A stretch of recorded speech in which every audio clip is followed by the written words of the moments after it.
Today, we're going to show you how to put a Fiat 124 Spider engine in your Locost. Why would we do that? Because they're good, and they're turbo, and they're fun.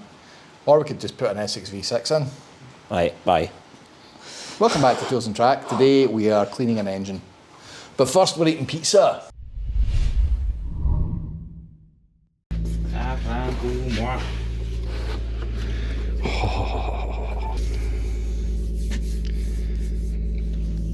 This is the secret ingredient.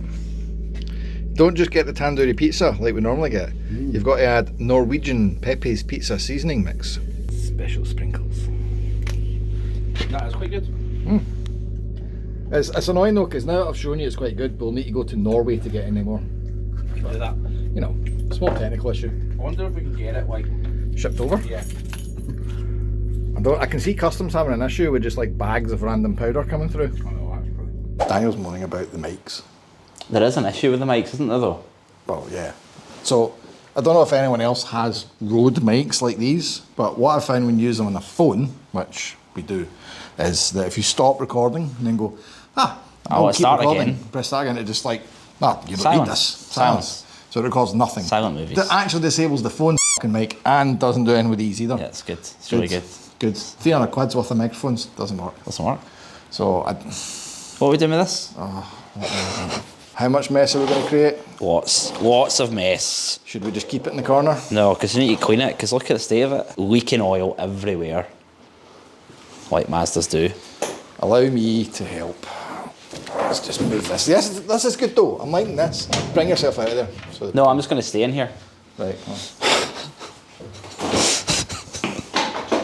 There you go. Loads of room for activities. Yeah, There we great. go. Will we bring this that way? Would that be better? Bring it that way. Yeah. Okay, let me get some gloves. So yeah, we're cleaning today. Yay. Yay. The good part about cleaning the gearbox was I gave up and lost the rag and got the wire reel it. It's not going to work with this. No, it's not enough. There's not enough room for wire wheeling. No. So let's bring her out. So this is, for those who are not familiar, maybe perhaps you're just joining the show from this point, the Mark 2.5 VVT MX5 NB 1.8 BP Something. BP60 BP or oil leaker. engine. The oil leaker, according to Daniel. There's no oil leaks in this. I bet you. There's not been oil in it for 2 or 3 years. I bet you it's leaking at that bit where they've got that. The metal. The metal bit. The oil scraper that sits here. That's like you sandwich it between the block with the silicone, and then you sandwich that with the sump. It doesn't. Anyway, And then it leaks. That's fine. And then it just leaks. What we need to do is get this to a bare block. So let's do some time lapse.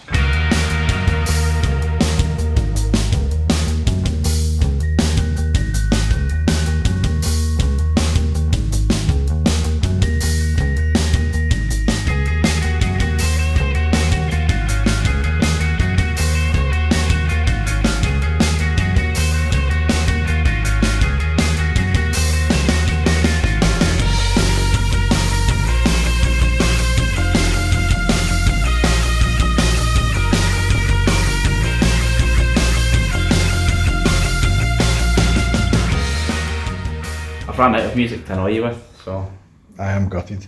I mean, the argument could be made, just play the same f***ing annoying music. I could put spin it back on. To be fair. Yeah, that'll do. So, we have now, more or less, let me go back to wide view. More or less stripped this down to a bare engine. This is a long block, obviously. Not a bare engine, because we still need to keep things out. I reckon we will more than likely tape up the ports when it's jet wash time, but not right now, because that's free headwork. You just dissolve the ports. Decoking. Hit it with that, which is what we used. Powerful. It's not car kit. So what happened here, by the way, right? The end of the last episode, we used that and it basically made things smell nice, but there's nothing. So it ran out, shame, and we put that in it. So it's been 3 days, two, 3 days since we last used this. And what I suspect is going to happen is I'm going to pull the trigger and nothing will happen. Did you explain, It's completely dissolved. why this is in this bottle and not in the original Yeah, bottle? dissolved the arse out of the melted the bottle. Only glycol approved canisters now will hold this. But the big X is what will stop me putting it in an engine. I think that is literally acid.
Right, time for paint. I'm only going to paint the block in this because, well, it's the worst looking bit. Sump's fine, you're never going to see it. The head's pretty bloody clean by all accounts. We'll obviously deal with the rocker cover when it's properly time to deal with that. We're on VHT. That's because the other side of the block, not this one, is going to be pretty close to turbo, if I'm being honest, so I think high temperature might be a wee bit on the low side. Did order it online, but lose every package. So I should have even bought my arse. This was the same price and half. That doesn't happen often. Anyway, let's get some paint on.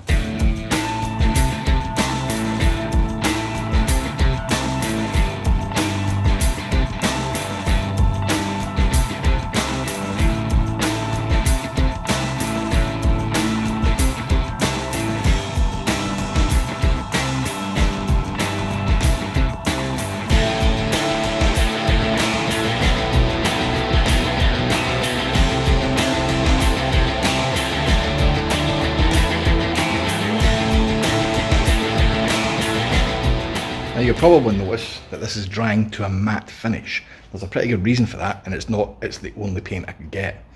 There was a gloss option, but I don't like having gloss paint on an engine for one very obvious reason.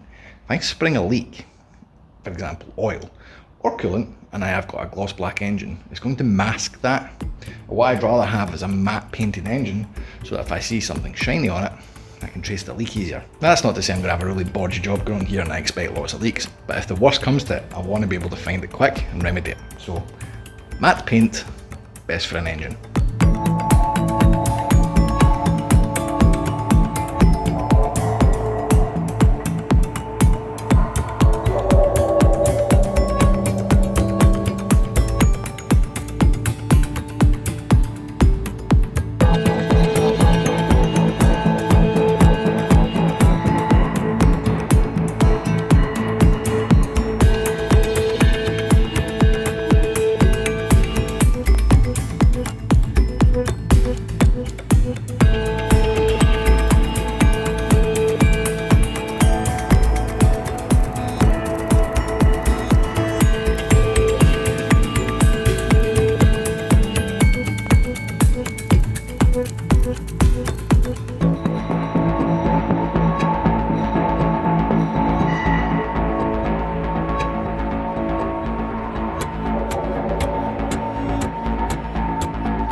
2 coats of primer, 2 coats of paint, 2 coats of lacquer.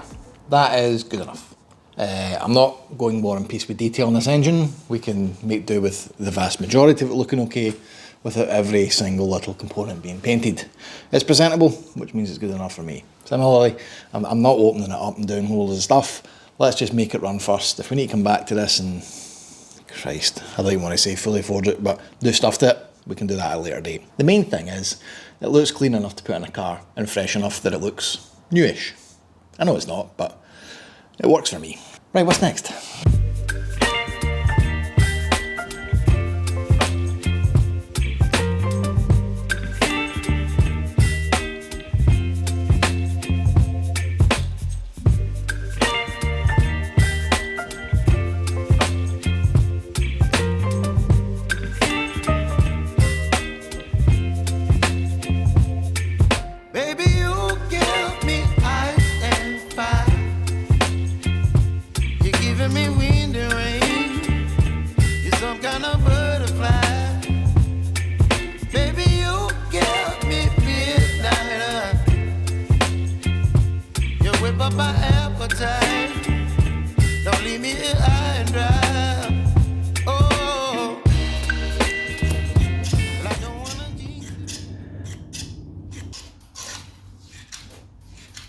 Now let's fix this.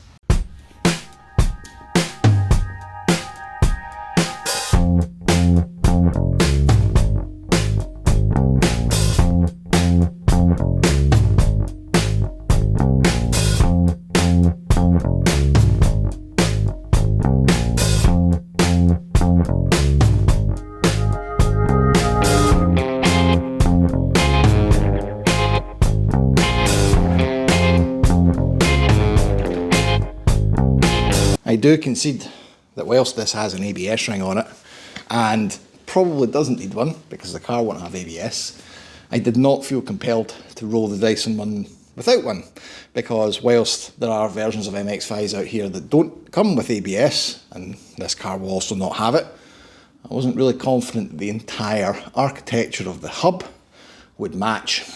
Plus, if I ever do need a reluctor ring for any reason, don't know what it'll be, at least I've got it in all 4 wheels. But this has to be the easiest wheel bearing I've ever done in a car, because the hub comes with them pre-pressed in. You don't need to worry with anything, you just chuck it on and forget. Not to mention, it has actually been cheaper than some entire wheel bearing kit assemblies I've got. But that's not to say we're done with wheel bearing assemblies. We're just done in the front. There's also something else I've just realised looking at this. Were we ever going to paint the cycle winning assembly? Probably should, eh? Balls, I forgot all about that. Right, finish one job first, come on. Also, I hasten to note, the hub was cheap, but it didn't come in one of these. Hey-ho.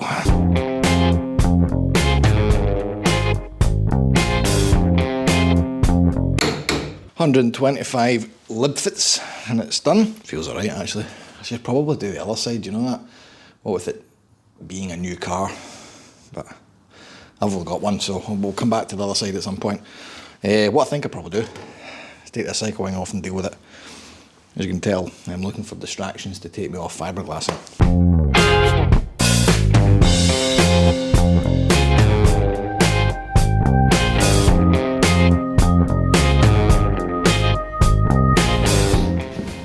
Just realised all of that's the back of my head. Sorry.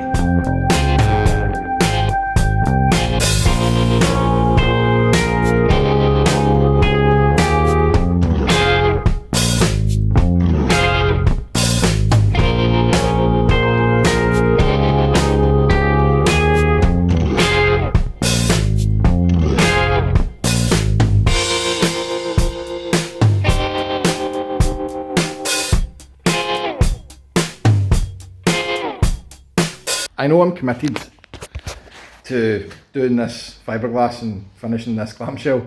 So committed, in fact, that I've come up with something to not have to think about it anymore. What you do, you take it off, you move it around here. It's all off in one piece.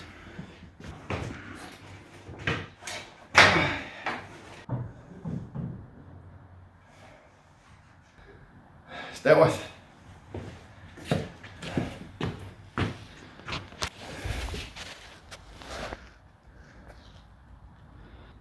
It's not in the way anymore.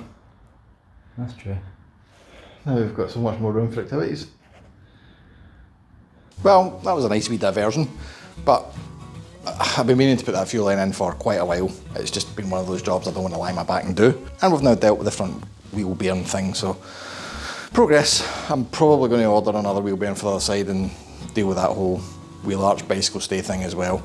But I'm also going to make a conscious effort to stop putting off fiberglass, glass fibre, dealing with all the clamshell stuff. So in the next episode, we're going to get properly into it. It's going to be dull, I know, but it has to happen because it's just dragging on too much. And it stopped me doing a lot of things with the car. I don't really want to go and deal with the back end and build it up if I'm constantly putting this clamshell on and off and like covering everything in dust. Also, see now that I think about it, there's not a great deal stopping me putting that engine and box in the car anymore. Maybe we'll do that. Anyway, that's all later. For now, patreon.com/toolsandtrack, because, you know, it stops the ads and all that jazz, which I'm sure everyone appreciates. So if you want to say thanks, jump on there, give us a dig. If that's not for you, I get it. Like, bell, subscribe. Where is it? Is it here? These buttons, hit them. And until next weekend, guys, drive safe. We are. We are actually. We are actually eating pizza. This is going to be a nightmare. This is great because every time you talk, I have to do that. Sorry, I'll just stand still. Just Just what stand we do. perfectly still. Because of the way the camera is, we need to stand like No, that. we... Plenty.